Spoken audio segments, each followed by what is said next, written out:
Right, good evening. I'm Laura Ingraham. This is the Ingraham Angle ahead on a cannot miss hour. If you haven't been watching television tonight, you haven't been watching Hannity, you didn't know what was released about an hour ago, but Rudy Giuliani will be joining us shortly with breaking news, exclusive reaction about the release of a secret recording between then candidate Donald Trump and his attorney, Michael Cohen. Also, two simple questions. Why does John Brennan still have a security clearance, and should it be revoked? The answers are coming up later on in tonight's Angle and other conversations. You just want to miss this. This is like always happens right before the show.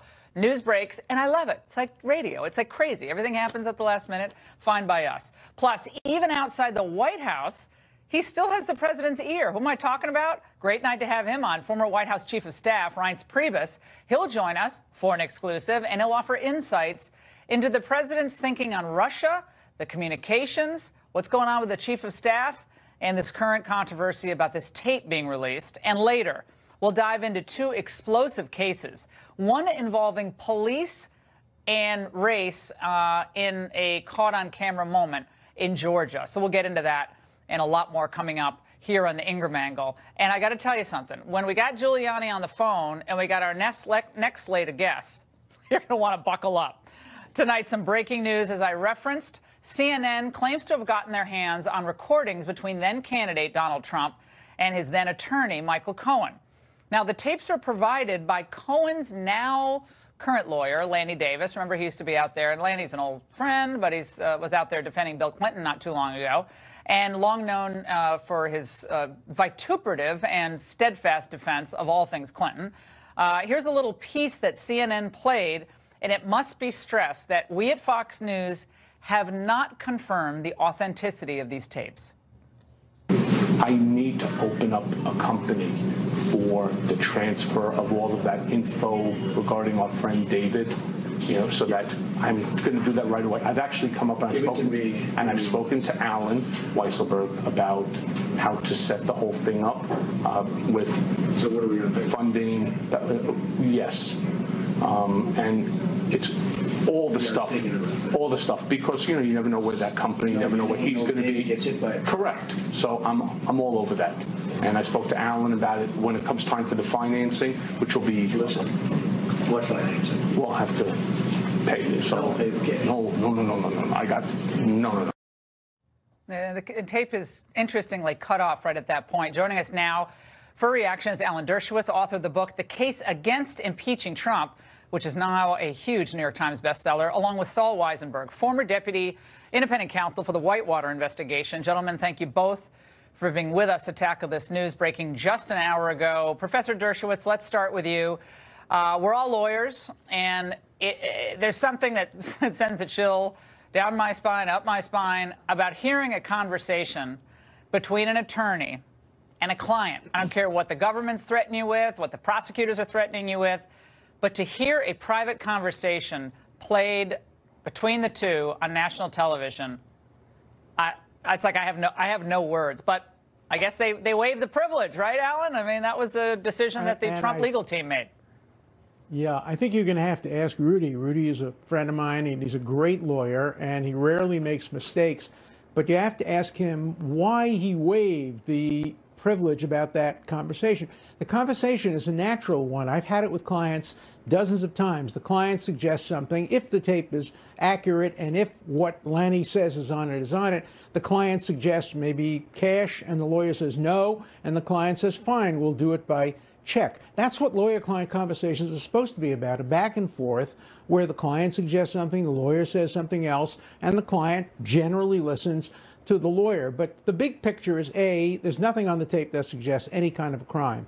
B, what is strongly suggested by the prior interview by Lanny Davis is that Cohen has made his decision. He's going to cooperate with the prosecutors. He's going to flip. He's going to try to get immunity, and he's going to testify against Donald Trump. Whether he has anything to say that's incriminating is a real question, and whether, even if he does, he's allowed to say it. Because remember, Giuliani didn't waive other privileges, just that tape.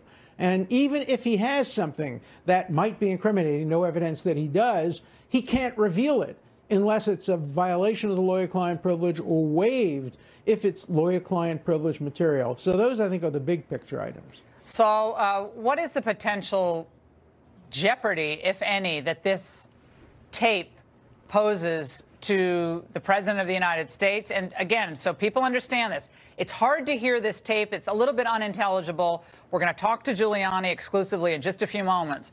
But their impression is that what the president said is no cash. And Cohen says, no. And Trump then says, you can hear him say, a check. So he could be, again, maybe we can, make this tape clearer. But right now, it's unclear what he said. But could the president have been saying, then candidate saying, we want a paper trail here? I don't know, but it doesn't matter what he's saying, Laura, in terms of your question. I agree completely with Professor Dershowitz. There's no indication of a crime here.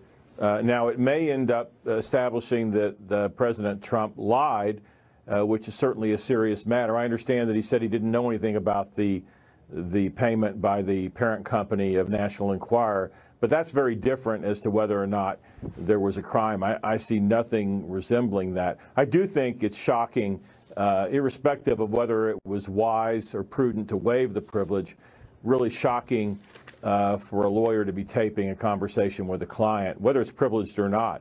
It's certainly confidential client information. I'm not sure that Cohen has definitively made the decision to flip, and the only reason I say that is because by doing and taking the actions publicly that he is taking, it seems to me that he might be making a last-ditch effort for a pardon. I see no other reason for it, because if he wants to do a deal and to flip, typically the prosecutors don't want you going out and talking on national TV. So it's a bit of a mystery to me. Well, and we keep hearing that from Michael Avenatti, who seems to have, divinely discovered that there are more than one or two tapes. You hear him on TV. It's like there are many tapes, and everyone will see. This is all horrible stuff about to come out. That's what you get from him. But Professor Dershowitz, there doesn't seem to be any transaction that actually took place here, correct? So whether the president misspoke or misrepresented things on Air Force One when he referenced not knowing about the transaction, there was no transaction here ultimately. Does that have any relevance? That's right. So, yeah, there is no crime. This couldn't be an attempt or a conspiracy, because in the end he says pay by check. But the whole context of the conversation would seem to undercut the cash analysis. The context of the conversation is, let's create a legal form. Let's create a corporation. Let's not leave it up to one person. When you create a corporation, you create records. Corporations don't pay by cash. Corporations almost always pay by check or by wire and leave a paper trail. So if, in fact, the president did say, and it's very hard to hear, pay cash, that seems very much out of context of the conversation. The other thing is the tape ends very abruptly, which could suggest that there's more on the tape that's exculpatory, but that Cohen either has kept that as leverage or maybe erased it because maybe he doesn't look so good on it. But ending the tape abruptly the way this one ends is suspicious. And when you get forensic experts coming in, they can tell you whether it was cut off, whether the phone stopped, whether I think this was an in-person conversation, but we're not positive. But it could tell you a lot more. I think this tape has to be subjected to forensic analysis. Look, I had a case just like this 40 years ago, where the issue is whether the policeman said it's done on wiretaps or it's not on wiretaps, and eventually the forensics proved that we were right and we won the case. Yeah, I think all of us back in the makeup room were listening to this like 15 times, and none of us could figure out what was said. Okay, I want you both to stay right there, because joining us now on the phone is Rudy Giuliani, personal attorney for President Trump, speaking with us exclusively after the release of this recording. Mayor Giuliani, thank you so much for checking in with us tonight. First of all, your reaction to this tape's release. Well, I think it's, first of all, the major point is it's outrageous that someone would tape his client surreptitiously. And number two, it's also foolhardy for them to try to kind of yell and scream and make believe what's on the tape. I agree with you, the tape is a little bit hard to hear, but I assure you that we listened to it numerous times. And the transcript makes it quite clear at the end that President Trump says, quote, don't pay with cash. Cohen then interrupts and says, no, no, no, I got it. And then you hear distinctly, if you're careful and you slow it down, check. And then Cohen follows with no, no, no, and then quickly cuts off the tape, which indicates exactly what President Dershowitz was saying, that Cohen doesn't want the rest recorded because it was too exculpatory from the point of view of the president. Rudy, Also, go ahead. There's no way the president is going to be talking about setting up a corporation and then using cash, unless you're a complete idiot, and the president's not an idiot. Rudy, there's a moment tonight on CNN where Lonnie Davis, he kept saying, well, we're showing you that what Giuliani claimed, that Michael Cohen was the one who brought up the issue of cash, not his client, Donald Trump. We're showing you with this tape that it was Trump who brought it up. So he seemed to say that the release of the tape, Rudy, was because of you and what you said. Well, the fact is that the president does bring up cash, but he says, don't pay with cash. Right? And then Cohen says, no, no, no. And the president says, check. And then Cohen says, I got it. Point is, the president wants the transaction to be memorialized. Rudy, there's some concern about the decision to waive privilege in this case. A lot of legal commentators, we just talked to Dershowitz and Saul Weisenberg. That's all well and good. That's all well and good for them to say that, but the reality is that the tape was leaked. Not by us. Nobody believes that. Last week we were treated to how we leaked it, which Jay and I were laughing about, Jay Sekulow. This was leaked on us with a very, very scurrilous description of what was on this tape, probably by the same people who were lying on CNN. And we had to correct the record. So we have no problem making this limited release because it is corroborative of the president's statement. Now, so are you still maintaining then tonight that the recording that was released this evening is 100% exculpatory toward the president and his previous statements about this? I think your two guests just said that. There's no indication of any crime being committed on this tape, and that is absolutely right. So that's why we... Go ahead. Go ahead. Now, you know what the left is going to say. You know what they do. They've been doing it for months. That the president gave the impression that he didn't know about any of these transactions, that this might have been happening, but he didn't know about them. Comment on Air Force One. Saul referenced this in the previous statement. He said, I didn't know, but it sounds like he knew that something was being set up to perhaps buy the rights to this McDougal story, correct? No. In fact, if you go back a little further on the transcript, I don't know if you have the whole thing, Cohen says that we need financing, and the president says, wait a second, what? For financing? What? Then he has to explain it. The president did not know about this before this conversation, at least with regard to the transaction that we're talking about. I mean, he may or may not have known about McDougal's claims. I don't know that, but he didn't know about this transaction. This is the conversation in which they talk about how they're going to buy the rights. And the rights, people have to understand who are watching tonight, the rights to this story from the National Enquirer, the company that owns the National Enquirer, were never purchased. So that transaction did not go through. That's another thing that's absurd about this. What it makes clear is this is at most an attempt to do something. I don't know of any attempt in this category of crime that they're looking at. So in any event, I don't think anyone can suggest that this represents anything where the president did anything wrong. And that's the reason why we waived it. Would we have put it out had it not been leaked? No, we would not have put it out had it not been leaked. But it was being leaked through the New York Times under very, very false statements being made about it, which even are worse than the ones you're hearing now. Were you given a heads up, Rudy, that this was coming out tonight at all, or was this a surprise to you? Yes, we found out at 6 o'clock this afternoon. And look, we've been over the tape over the weekend about 5 times. What I urge people to do is just go online, listen to your broadcast. You play the tape, play it 3 times. The 3rd time you play it, it'll become clear. I've done tapes even longer than Alan Dershowitz. How about 4,000 hours of mafia people on tapes? I know how to listen to them. I know how to transcribe them.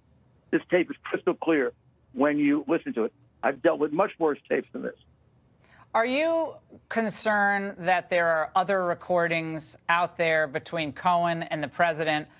As a lawyer, as someone who's dealt with people who've been in a lot of trouble before, just like you have, Rudy, the idea of a lawyer taping a client is it takes your breath away. But you know, are there other tapes that you're aware of? Well, will you seek to release them yourself?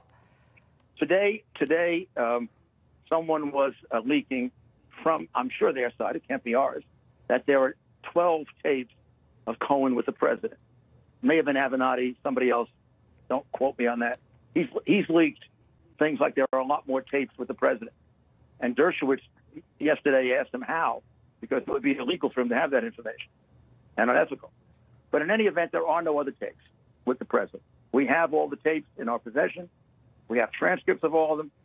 We're comfortable with them, and there are no others. Now, Rudy, you've known Lanny Davis a long time, and look, I've known him going back 20 years during the Clinton saga. Do you have any thoughts about his decision to represent Michael Cohen, given his long ties to the Clintons? No, not at all. I don't have any concerns about that. He's a lawyer. He has a right to represent who he wants, and Michael has a right. I question the strategy of doing this, of trying to make a tape say what it doesn't say, or of putting out a tape in which you're kind of proud of the fact that you're a lawyer taping your client, and then thinking you could cooperate with the government. You know, to cooperate with the government, you got to have credibility. First thing that happens is this guy's going to be disbarred. I mean, it's ridiculous. He's a pariah to the legal profession. There was a moment tonight on CNN, I'm going to play it for you, Rudy, where Chris Cuomo actually asks about this recording and whether it might taint the entire substance of it. Let's watch. Listen. This recording could be argued to be fruit of the poisonous tree, that as counsel, Michael Cohen shouldn't have been recording his counsel, his client, then Donald J. Trump, now President Trump. How do you get past that this whole thing can't look good for Cohen because he should have never done it? Well, I'm not going to shift the topic. It's up to Mr. Cohen to explain why he was taping. So he didn't want to go into that. This is great. When have I ever said it's up to the president to explain? That's his lawyer on being interviewed by Cuomo, and he throws the ball to his client. I mean, this is crazy representation. Have you ever heard of anything like this? You put out a tape of your client. You then make believe it says something it doesn't say. Believe me, there were 3 other versions of this before we got to this one that were even worse. And the transcript belies it. If you analyze it, have the patience to analyze it, and don't become frenetic about it. And now he's saying, well, you know, give the balls to my client. So I mean, I don't mean to harp on the Clinton, connection here, but it is interesting that Cohen chooses the longtime confidant, booster, defender of the Clintons after everything that happened during the campaign to represent him here. I mean, was he? I mean, you know how this deal goes, Rudy. Was Cohen trying to send some kind of message to the president? Look out, here we come, and you better watch out. I mean, it's an odd choice of lawyer, in my view. It's an odd choice. Well, I don't know. I can't comment on that, Laura. I don't know any. Someone will say I'm interfering with right to counsel if I do that. And I don't want to do that. And I just question the whole tactic and Lanny's comment tonight, shifting the thing to Cohen and sort of throwing him on the bus. And Rudy, finally here, you got to be able to answer. You got to be able to answer via client or not answer at all. And finally, Rudy, on the issue of talking to Mueller, special counsel here, the reports came out that you all will talk about collusion and nothing else. Are there any developments on that you can tell us tonight? No, I think we've been distracted the last couple of days, and they've been distracted with they're getting ready for the Manafort case. So we'll probably get an answer in hopefully the next couple of days, a week. All right, Rudy Giuliani, we really appreciate you joining us tonight exclusively. Thank you so much. All right, and let's bring back in Saul Weisenberg and, of course, Alan Dershowitz to react to what we just heard from Mayor Giuliani. Saul, let's start with you. Anything jump out at you that the mayor just said? Well, what jumps out at me in one way is what's not being said. And of course, I haven't heard the whole tape, as the mayor points out. But in all this conversation about did he say cash or didn't he say cash, my question is, why is he even discussing buying the former Playmate's story if it's not true, which he has said it isn't true? Why would you care? Why would you want to buy it? Why would you be talking about that? I mean, I think let's look at the big picture. Professor's right. It's not a crime here, but I think that's something that is an elephant in the room that needs to be mentioned. Well, I'd say, Saul, businesses settle things in different ways all the time because well-known people are targeted and sued because people know you'll settle. And, you know, it goes right to the settlement. But they probably just wanted it. I mean, if I don't know, I'm just guessing. And Professor Dershowitz, you deal with this all the time. People want to get stuff off their plate. So, like, look, if we can put this away, let's put it away. How do we do that? Come up with different strategies. That's what I'm guessing if I were representing a client on this matter. Is that seem particularly odd to you? No, it sounds very plausible, especially since they did seem to use the word plural, that perhaps what the president and Cohen were discussing is in the run-up to the election, there were probably going to be lots of people who will come and demand cash in order not to embarrass the president just before the election. And they were discussing how to set up a corporation to make payments if necessary to keep it from influencing the election. That happens all the time. And I don't think you can infer guilt from payment of money. Look, I think the tape is ambiguous. I think Rudy Giuliani did a good job on your show in explaining it. I think we have a better sense now hearing Lanny Davis on CNN and hearing Rudy Giuliani on this show. And I think there are a few conclusions that we can reach. Number one, there's no crime. I think everybody now acknowledges this doesn't provide evidence of a crime. Number two, it does show that Cohen and Trump are no longer joined at the hip, and Cohen would no longer take a bullet for the president. He may, in fact, fire a bullet at him. We don't know that. And number three, we have two extraordinary lawyers, Lanny Davis and Rudy Giuliani, both on different sides of a contentious issue, as distinguished from Avenatti, who has, no experience and no background in any of these issues. These are two guys who have litigated these cases for years and years and years. They're worthy adversaries, and this is a very, very exciting confrontation with high stakes. Yeah, so, if stay you're a tuned. lawyer, this is an unfolding drama. Yeah, I mean, Saul, if you're a lawyer, you want to be you want to represent one of these clients. I mean, you're on television. Lanny loves to be on TV.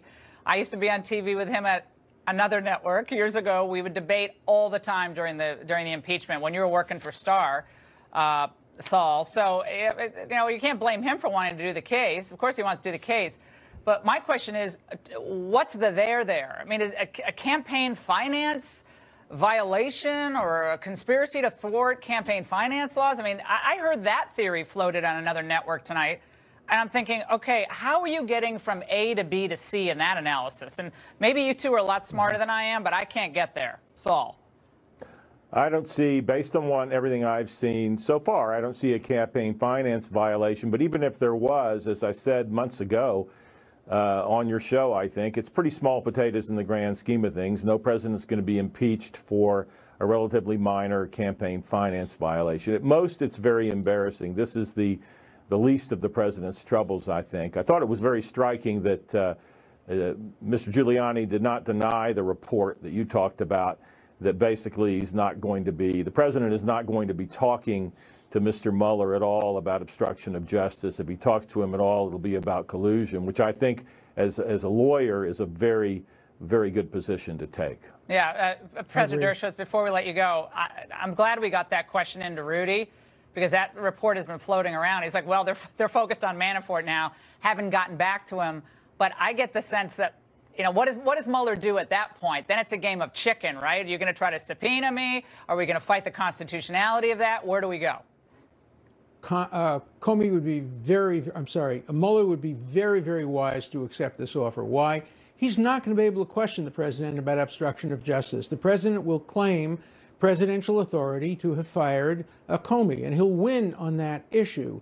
And so really, if he's getting an opportunity to sit down with the president and discuss and ask him questions about Russia and alleged collusion, he's probably getting all he would ever get after litigation. So my prediction here is that if Mueller is smart, and I think he is, he will accept this offer and have an opportunity to put hard questions to him and perhaps expect to spring a couple of perjury traps on him, which is why if I were Giuliani, I'd be a little wary about having the president sit down unless the questions were scripted and the answers could be scripted in advance and the president wouldn't go off script. All of those are unlikely events, knowing this president and knowing this situation. All right, we're going to have you both back. I couldn't agree more. We're going to have you both back later after the extensive voice analysis. They'll bring in the experts to analyze the tape. What was it? You know that's going to happen. They'll be all over the place tomorrow. But what a great night to have you both on. We really, really appreciate it. So thanks so much for spending so much time with us. And coming up, former White House Chief of Staff Reince Priebus will be here, another great guest for a breaking news night. Of course, former White House Chief of Staff. He's going to discuss White House communications, the midterms, and this breaking news tonight. Stay there. All right, they all claim to know the motives behind President Trump's statements, the media, politicians, the intel community. But nobody knows what the president's thinking more than his closest aides, even some who are no longer inhabiting the White House. And that includes an old friend, former White House Chief of Staff Reince Priebus, who was the first person the president called after the Helsinki summit. Call me. Joining us now, Reince Priebus. Great to have you on tonight. How are you, man? Great to see you, too. Stranger. I was out for a couple of weeks with the family. Yeah, nice. Enjoying something I haven't been able to do for many, many years. Yeah, It's called a vacation. A little rest. Right. Well, you don't get any rest. No rest for the weary tonight. No, Reaction. What a night I picked. Yeah, I know. So Reince is like trying to get out the back door. I'm like, come back. So what's your reaction? You heard the segment with Rudy and Saul and Dershowitz. Yeah. Well, I haven't heard the tape, but what I have done is I looked at the story from CNN on their own website. And even in their own story, they're sort of equivocating back and forth as to what the president said or didn't say, and it's not really clear what he said or didn't say. Look, you know, I think Saul at the end on your last segment had it sort of right. At the very worst, it might be embarrassing, but it's not illegal. One thing I have learned from being out of the sort of spotlight and the daily grind is that when you go back to Wisconsin and Michigan and Ohio, it's not just a talking point, it is just the absolute truth. I have not found a single person who is swayed by any of these stories, which is a massive financial boon to, you know, no offense, but the cable news, right. and especially a couple other networks. So it's not moving America. The president was at 37% on election day when he won. He's at, if you believe the worst poll, at 45 today. And so what people really focus in on is where's the economy, and isn't it great that we're at projected potentially 4% growth of GDP under Donald Trump. That's really what matters. How many well-known people do you know who have dealt with people who make allegations, sue them? I don't know. Who knows what happened? I don't know what happened. But I do know when you're well-known, you're a target. You know, and you were a target in other ways, but you're a target. And a lot of people are like, I don't want to deal with this, or maybe I made a mistake. And get this off the table. Well, just because someone settles a case doesn't mean they're guilty. Well, it happens all the time. Corporate America, cost of doing business. When I was as you're a lawyer, I've been a lawyer for 20 years. I was a litigator for most of that time. I've settled a lot of cases where clients said, you know, this is BS. I can't believe we're settling it. And you'd say, okay, well, that's great, but you know, we can also, or we can spend a couple $100,000 in legal fees. See, I litigate everything. I'm a litigator. I'm like, you sue me, I'm coming after you. I'll spend all the money I ask you to sue you back. So don't think about it. But yeah, but most people don't do that. That's right. They're not going to deal with that. So when you were with the president, things like this came up all the time. How does he handle it? What is his reaction? You were there when this kind of stuff came up, bubbled up. It was the last days of the campaign. People were freaking out. A lot of people were thinking he's dropped out of the race, and this Billy Bush thing happened. Now, you know, this came out days before the election. How is he dealing with it? Well, look, I was one of the people that would freak out over every one of these kinds of stories. And over time, what I figured out with the president is that nothing sticks to him. None of this sticks. And what I found about his character is that he is a person who's able, which I am not one of these kinds of people, that can handle 50 total, you know, massive, you know, bullets coming at you and arrows and whatever you want to term it at one time remain the same kind of person on a pretty much daily basis, in spite of the fact that maybe today 10 arrows are coming at you. Yeah. Next week it might be 50. The next week might be a pleasant week where only 2 or 3. Things have to calm down, though, don't you think? I mean, I think it'd be better for him. Here's what I think about the president. I think that if you look at the fundamentals of what he's accomplished, we won't go through them all, but we talk about him every day. It's unbelievable. If somehow or another some of these other issues could just go away by 50%, you'd be talking about the president on the $10 bill. And so I do also believe that there is a huge benefit to the president of putting some of these things to bed. You don't have to fight everyone at once. You don't have to swing at every pitch. I've said this before. There's a lot coming out. You don't have to swing at every adversary. And he would be at 65% plus approval rating, my belief. But I also know that the president has, in spite of all of those types of advice that I've given, he's also defied it all. He was the guy that went down the escalator in January or June of 2015 and thought he was the president of the United States. You all experts on TV. Right. He's probably watching. We're wrong, and I get it, but I don't think everyone's always wrong. But I get the point. He's done well. But Republicans are 7 points down among independents. Right. The Republican pool itself has shrunk a bit. His numbers have ticked up, which is fantastic. But you need those independents. You need those suburban. And they want things to calm down. Do they not? In moderate House districts, that is true. So what do you do? If you're advising the president, he calls you, what do you say? Mr. President? Look, well, for one thing, I would not have advised him to say that he misspoke in Helsinki. I would have probably advised him to do what I think, I'm just guessing, what's in his head, which is, look, people, I'm trying to get along with somebody here, and you might not agree with every single approach I'm taking, but I'm doing my best to get along with a person that it has been difficult for us to get along with, and I'm trying a different angle here, and that's what I'm doing. And just be straight about it and move forward, not to claim they were all in the situation room. Because I think the rest of it was Armageddon if he was wanted to have a better relationship with Russia. Because the rest of the country, outside of here and outside of New York, isn't really paying attention that much. No. And so to compromise, I think, what you actually believed in order to get. So you're saying he didn't misspeak? I don't know if he did or not. I don't think he did. I think he generally wants to get along with a person, and he has a demeanor of, hey, we're going to get along. We're going to be friends through this. We're going to talk about things. And so did Bush. So did Clinton. So did Reagan. I'm going to give you a sort of air of dignity here for a while, and we're going to see where this goes. That's where I think the president's at. What frustrates him most right now? I think probably what frustrates him the most is that he has an economy that's booming. People are back to work. Black unemployment is under 6%. He's doing all the things he promised to do. And he's competing with a 24/7 media cycle that really doesn't profit on sort of, good news. Not even just good news, but just sort of just fairness. And, there's two sides of a story. We have 24/7 cable, and there's no money in, there's only money in division.